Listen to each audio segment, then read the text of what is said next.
Hey guys, so what's been happening in the hobby this week? Well, it's a new year and that means a new season for AOS. So we have a new Generals Handbook, Season 2, and it's looking pretty interesting for Galatian champions or heroes that are on foot, less than 10 wounds, etc., which we'll go into shortly. But I thought we'd have a bit of a first impressions or a discussion on that theme and just go into some of the details on that as it is going to change things up for the meta and so on. And I thought what better way to discuss the new season than with my second converted mini for my Stormcast, this Lord Relictor here. So I've sort of based it on a kind of Astral Templars style one. So you've got like the pelt and so on, and but this one actually has the mirror shield. So I'm going to paint this up so it's kind of like the mirror shield, as you know, every Stormcast army takes that. And I just wanted to do that whole WYSIWYG thing, have it on the model, because you always take it and it's never on the model, but this time it will be. And I had a spare Galmaraz here, the Sigmar's hammer, and I thought that'd be a really cool item for the Lord Relictor to have, like a replica of it, to show her status and so on. I thought that was really cool. And yeah, just changed out the head and so on. Really simple conversion, but yeah, I think it's really cool. I think it just gives a little bit of flavor, but not too much. It's easy to do. So for a gaming army, this is the perfect kind of level of conversion. If you've watched some other videos, you would have seen the last one. A very simple conversion for a knight incanter, and this one follows the same suit. We'll probably do another one later in the year, which I'll show you for maybe a Hammers of Sigmar style Lord Relictor, but we'll see how we go with that. But I thought this would be a fun one to do. So it'll just be done in my usual color scheme. You can find many of these videos on my channel if you haven't seen this before. It's very simple to do using Runelord brass and a whole range of color glazes to build up this armor. It's a really fun one. I'm still enjoying it after all this time. I've said that before on some other videos, but yeah, it's a fun scheme if you're into metallics and that sort of thing. So I guess I'll stop talking and let's get started, eh? Okay, so Season 2. Well, we're still in Galay, or however you want to pronounce it, and we're this time focusing on Galatian heroes instead of veterans.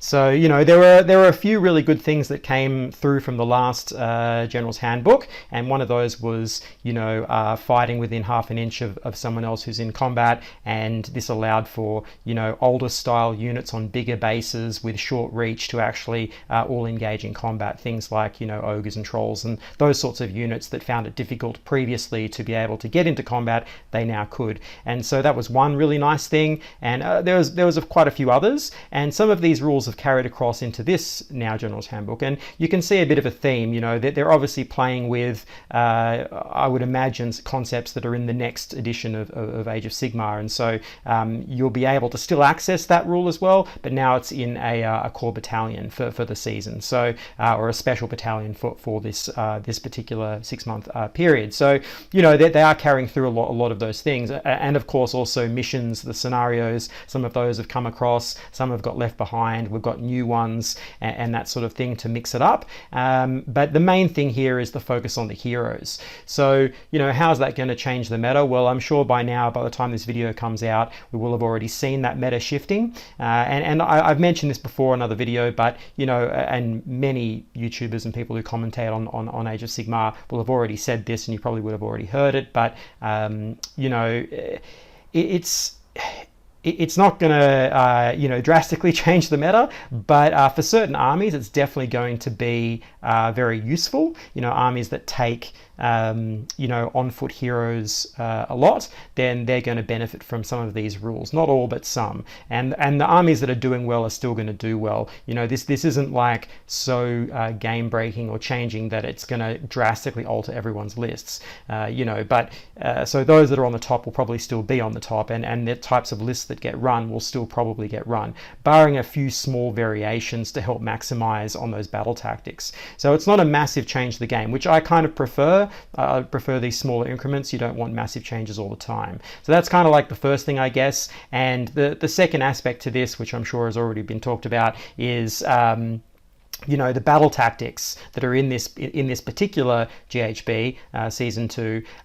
Some of them are quite hard to get without the use of these Galatian heroes and so on. And what it's going to do is put probably a lot more focus on book battle tactics. Now, I won't go into the good and bad of book battle tactics here, but essentially, because that's quite a long conversation, to get into. There's many people that dislike it and some that do like it, and all of those sorts of things. And for tournaments and so on, it's a particular issue, because some have really great ones and some don't. So, you know, when you're dealing with a season like this where, you know, some of these battle tactics are quite hard to get, that can be a bit of an issue, because if someone has good book battle tactics, they can score much easier than you can, right? So there's an uneven kind of situation going on there, and that's a problem, you know, obviously.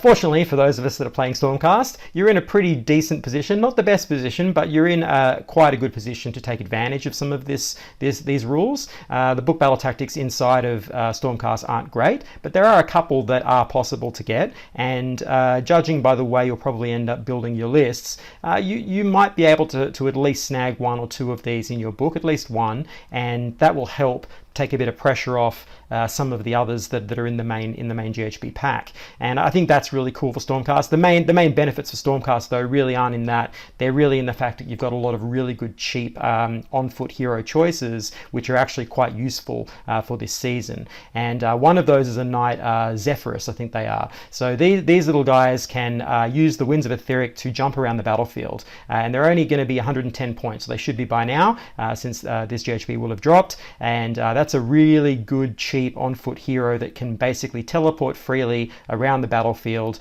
And if you had a couple of those in for some of these battle tactics that require two heroes on objectives and so on, you could actually potentially start snagging those 2 points in that battle round where your opponent may not be. So Stormcast have some options there. A Knight Azirus, which is a really nice one too. That one flies, and that should still count as a Galatian champion because it's not mounted. So that's a really interesting one there. So there's a few cool little tricks that Stormcast can do, but not everyone can do that. And so there are issues with this book for sure.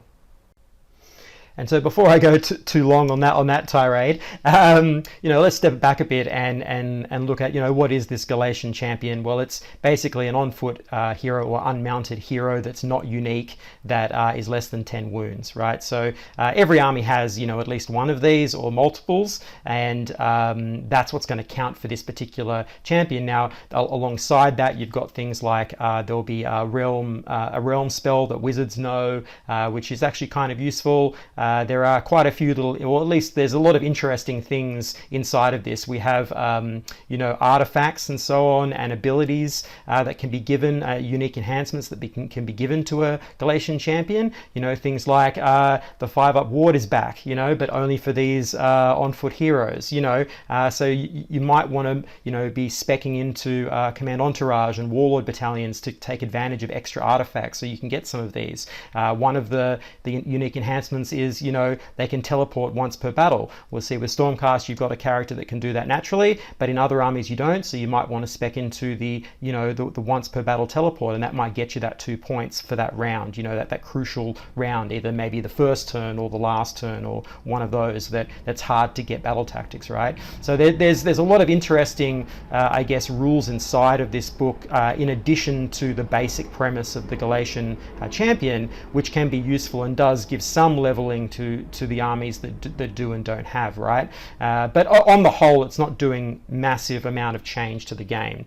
And as I said, these battalions that are there, you do have the option now for armies that take those larger base size units to take advantage of that within an inch combat rule. And so that's really nice. That's going forward. So, you know, will it change, you know, battle regiments and one drops and so on? No, it won't. They'll all still be there and they'll all still be getting used. But one thing that this edition doesn't have that last edition did is the bounty hunters and, you know, the expert conquerors and so on. They've gone away, which is ultimately, I think, probably better for the game, because that is a little bit oppressive, you know. I'm sure anyone that's played against it or with it or so on can, you know, gets the gist of this, that ultimately it's probably not the best thing for the game, because it only made armies already stronger, and those that didn't have it, you know, are sort of weaker. And you know, at least that's from my experience. You know, it was just like a free bonus that I got, you know, and made all my knights really great, while my opponent, you know, wasn't really in the best of positions, let's say. So, you know, it's good that those things have moved on and we're now into this. So, you know, overall I think it's a pretty nice, fresh take. You know, it's the kind of level, as I've just said before, that I like. I don't really want to have like massive overhaul changes. It's nice to have this sort of, you know, creeping a long kind of change, so that way they can test out a few ideas, maybe keep some like we've seen between the last one and this one, and then continue on. So it just builds on itself, and we can, you know, remove and take away or add as we go. And as a designer, if I was on their design team, I would be really happy with that kind of flow, because it makes it easier. Also from their own perspective of actually coming up with these rules, you know, and keeping them in check, and keeping everything kind of as balanced as you can. So yeah, all in all, it's a really interesting time to be in AOS, and I feel like it's going to be a good season no matter which army you're taking.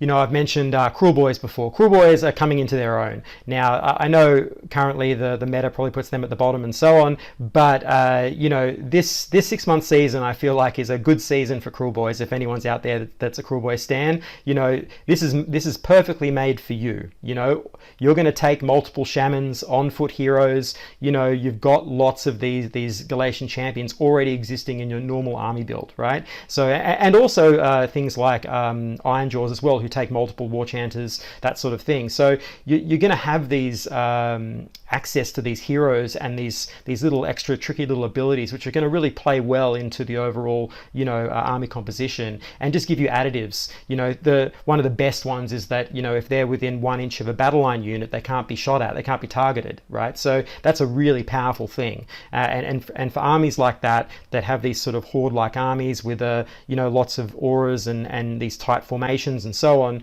you know, and they're moving up in this sort of way, that's really powerful, because it means those on-foot heroes are going to constantly give their buffs, etc. So things like for Cruel Boys, it's poison going out every turn. And in addition to all of the adjustments that, or the buffs that Cruel Boys have had in the recent times, that all plays into this season really well. So if you're into Cruel Boys, you know, this is your time to shine. This is your time to enjoy the season, because it's going to be pretty powerful for you. Whether you're playing Big Yellows or Grinning Blades, any of those two, you're going to have a good time. From my own personal preference, I would say Grinning Blades is the better way to go, but you know, Big Yellows are still great, but you know, the no shooting outside of 12 inches is amazing for Grinning Blades. So that's a cool one, especially for this season. So yeah, just some interesting ideas on that. But you know, there are many others, you know, that have a lot of these on-foot heroes, and I think that's going to be really cool for those armies, because they have something to play with, something to, you know, muck around and try to get those points on the board early, so that, you know, their opponent then has to sort of,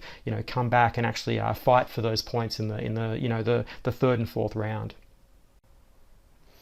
Yeah, so you know, I think it's going to be fun. It's going to be enjoyable, and the game's in a good position. You know, if you look at the meta, most of the books, at least the third edition books, are all in kind of a pretty close proximity to one another. You know, there isn't a lot of huge difference between them. I think that there's great options there. We've seen quite a few builds. You know, and if you're playing something like Stormcast, they're just amazing all the time. Like, not because they're that's a very, I guess that's, you know, my own personal opinion, but you know, they play a lot like chess. I think that's the way that I'm going with this. You know, you've got all these good options in there, and the pieces move so efficiently, and you know, whatever you do with them, it's so clean, it's so pure Warhammer. You're just constantly thinking about positioning and movement, and that's about it. You know, anything you point at, you basically delete. You know, it's very efficient, and it's just like taking chess pieces off a board.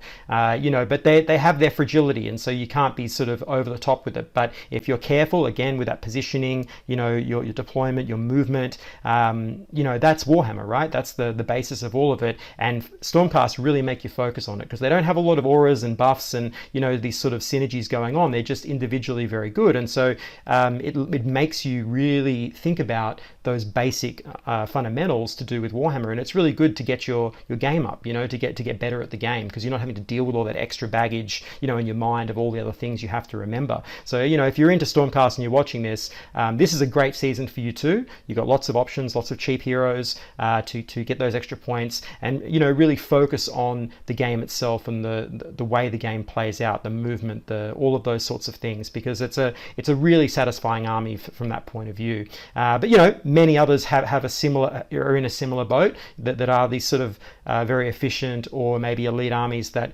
play in this way, and they're great. They're really, really good, especially when you're learning the game. So yeah, that's the positive note there. For those that are on the more horde side, where you're having to control a lot of those buffs a lot of the time, that's also really cool, because this season is going to give you a chance to maximize those heroes that you have around that help do that for you, right? So that's your focus, that's what you're getting out of it, and getting all those extras on top. That's going to make the game really interesting for you, and really bring out some of those core elements again that hopefully should make the game, like good to play, right? Satisfying. So, I think for all those things, this is a pretty good 6-month season, and yeah, I hope we all get a chance to play some games and enjoy it, because that's what we're all here for, right? It's the reason why we do it, because it's a great pastime. So or it's your main time, whatever, however you like to manage your life. You know what I mean? So on that note, I think we'll take a look at how I've gone with my Lord Relictor. I know I would have enjoyed painting it. It's a fun color scheme, and yeah, I'm really keen to put it on the table. In my gaming group, we're doing a little Tale of Four Gamers sort of campaign thing over the next 6 months. And yeah, she'll be part of that group, of my new units that I'm painting for that particular little Tale of Four Gamers. It should be really cool, and doing a bit of Astral Templar stuff and some hunters and so on. That'll be really fun. But yeah, I'm really looking forward to using her. So let's take a look and see how I've gone. So there we go, one Lord Relictor all done. So let's take a look. So yeah, really simple, really fast, just get it on the table sort of thing, and yeah, it comes up cool. So now it's got a mirror shield, it's on the model. That's really cool, and I think she'll be really great in games. I can't wait to use her. Incidentally, Lord Relictors are also really great for this season, as they also have a teleporting mechanic. So they're a priest and so on. They have the teleportation prayer, so that's really cool for them as well. So just another reason to play Stormcast, I guess, in this season. But yeah, really fun. So I'll give you a close-up photo of this one at the end, and the paint list as I normally do. But I hope you've enjoyed this. Please hit that like button, subscribe button. It really helps me out, and I guess I'll catch you on the next one.